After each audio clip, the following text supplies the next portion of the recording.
Hi there. I'm so excited to share with you something that I recently presented at another conference. I think based on the title, you can tell that we'll be talking about work-life balance. And what I mean by work-life balance is garbage is really that the old model is something that we should all throw away. And so let's get into it. What I want to start with is just going over a really brief history of what work life balance kind of evolved from. And so you'll see in 1938, there was the Fair Labor Standards Act that established what we now know of as kind of the normal 40-hour work week. The one caveat to that is that when they determined that that should be, a full-time working week, they excluded physicians and surgeons. And so already at that point, there was a little discrepancy between what those of us in medicine should consider as full-time versus kind of everybody else. Then I think it's important to note also in the 1980s was the first time that someone had coined the term work-life balance, and it really came out of the women's liberation movement. At that time, there was a higher rate of women entering the workforce, and they were wanting to accommodate their careers and family and home life and balance their personal life with their professional life. And so this was a way that they really struck to empower themselves in the workforce while still being able to do the things that they wanted to do with their families and at home while pursuing their professional endeavors. When we get to the present, I think it still seems like this balance is unachievable at times. And I think there's still a greater focus on women when we talk about what that balance looks like. And so I think it's an important thing for us all to consider when we have conversations about our work-life balance and what that means and where that historical perspective comes from and how we use that to determine how balanced we think we all are. So when we look at this current model, in my opinion, I think it really sets us up to have a really negative mindset. I think the model that I think of in my mind immediately is kind of the teeter-totter. And so it's the I'm doing really well at one thing and then doing really poorly at whatever else is the other. So if my work is succeeding, then my life is failing. If my life is succeeding, then my work may be failing. And so as you can see in this picture, what I envision is this, 1980s or earlier playground with the really old teeter-totter that, was made of metal and wood that probably would give you a splinter. And nothing good came from that. So I think in this model, it's very similar. I think it puts us into a really negative mindset of, oh my gosh, I'm failing at something, even if I'm successful at something else.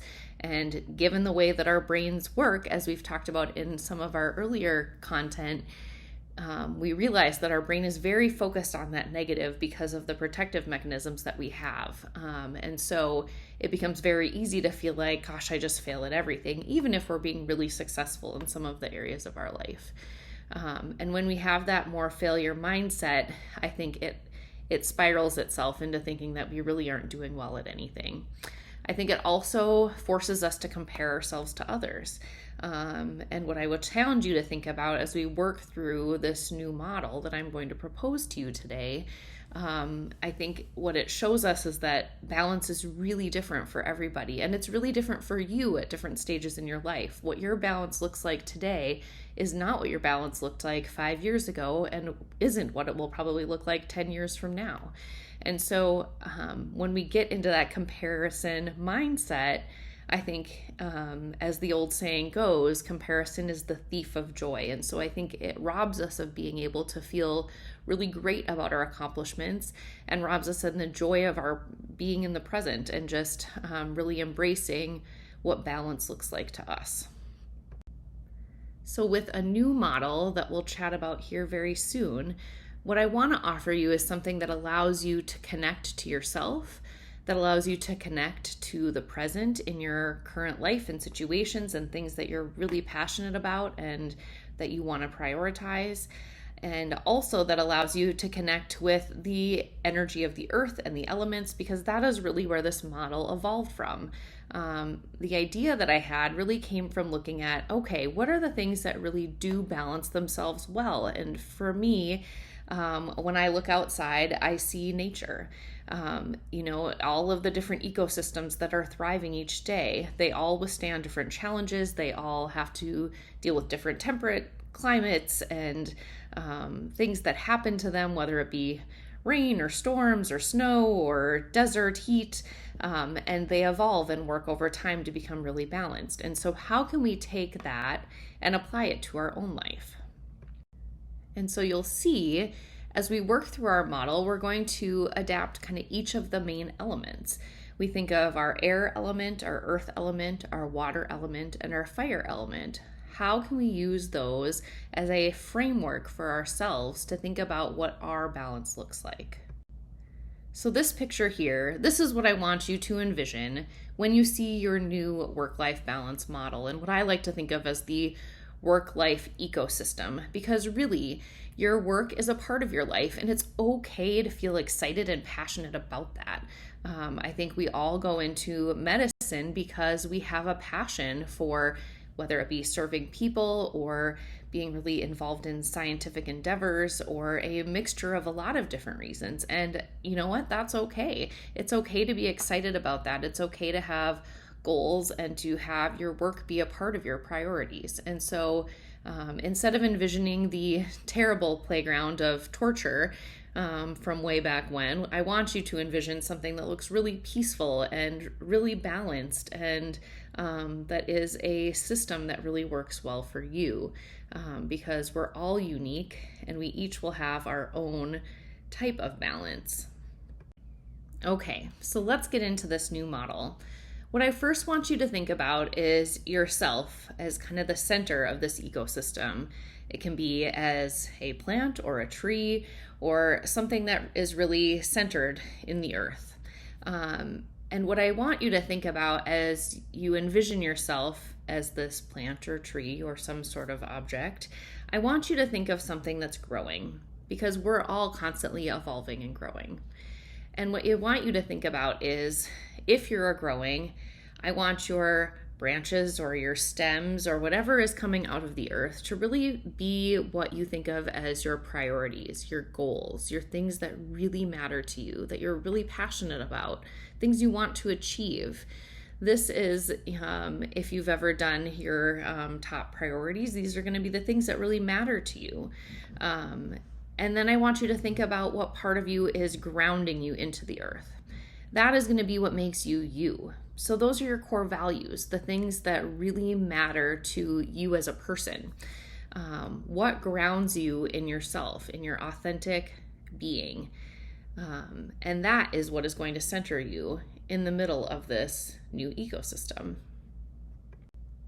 So next, what I want you to think about is the sun. This is going to be like our fire element. We all know that plants need sun to grow.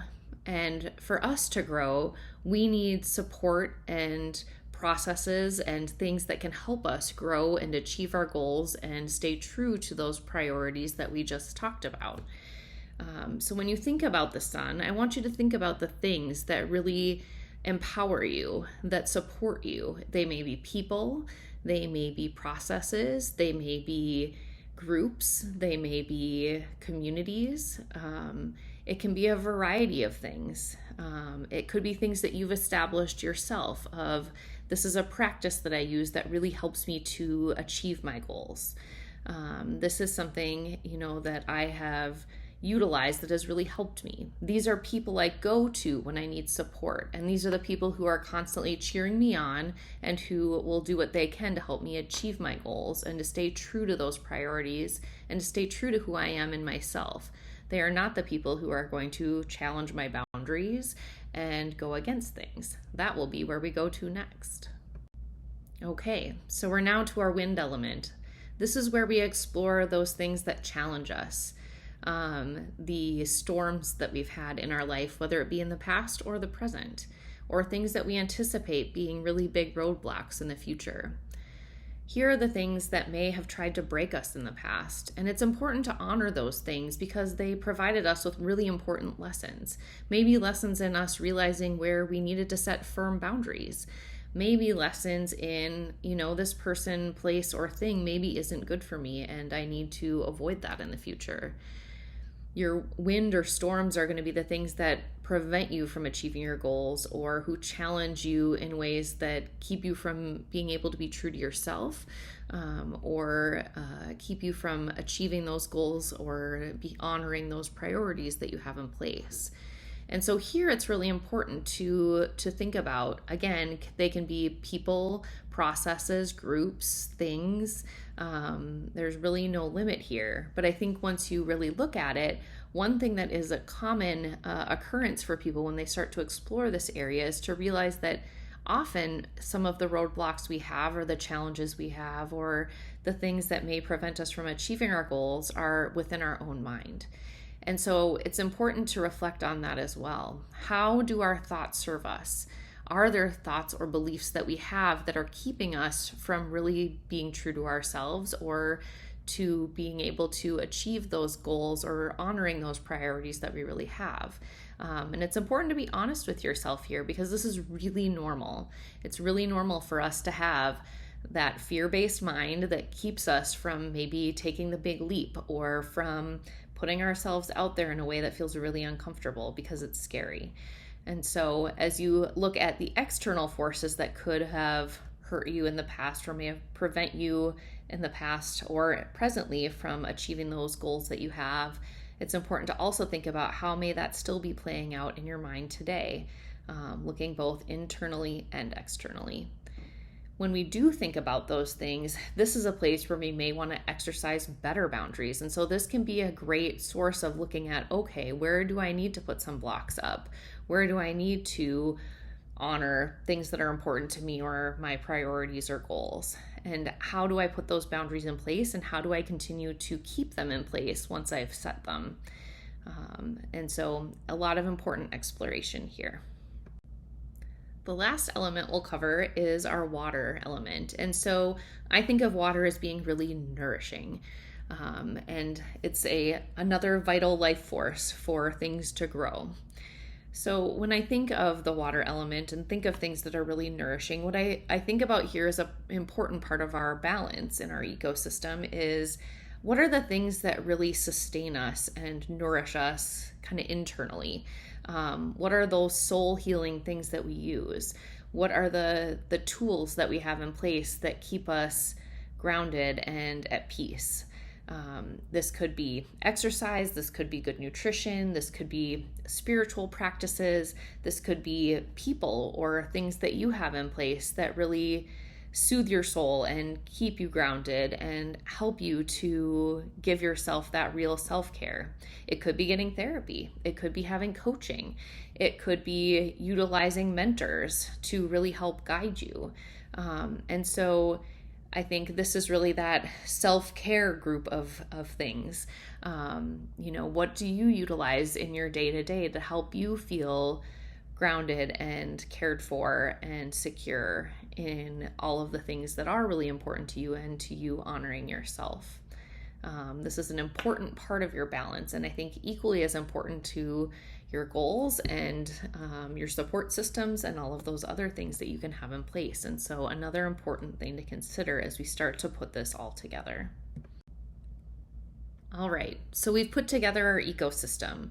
What I hope you will see is that by redefining balance into this new ecosystem type model, what it will allow us to do is to be really authentic. It'll allow us to give ourselves compassion for the things that we've experienced in the past, for those boundaries we maybe have to put up or had to put up, for the things that we have gone through, for the challenges that we have weathered, and where we maybe want to go from here. It allows us to live in harmony with our past, present, and future selves, realizing that we evolve over time and we change and grow. It allows us to have real gratitude for the learning experiences that we've had and those great life lessons. I think it allows us to also have acceptance for maybe our mistakes and things that we've seen as failures, because they've allowed for other things to evolve and change. I think it gives us real strength and can help us to feel really empowered in honoring what's really important to us, and honoring our truest selves.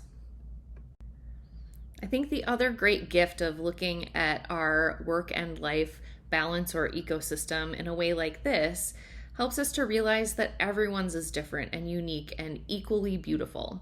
I think it allows us to see each other maybe with a little bit more compassion and understanding, and also to recognize the struggles and challenges that each of us face, and helps us to connect better as a community of those who are in the healthcare profession and doing really hard things every day and really working to take care of others. In this way, we can kind of embrace that community that we have with each other. Thank you so much for joining me today. I hope that this exploration into a completely new model of work and life balance has brought about some important discoveries and allowed you to think about things a little differently today. I really hope that you feel like you are now empowered and can really see that work-life balance comment or question when it's asked of you in a new light, and that it has allowed you to see things maybe a little bit differently. I'd love to hear what you think. Have a great day.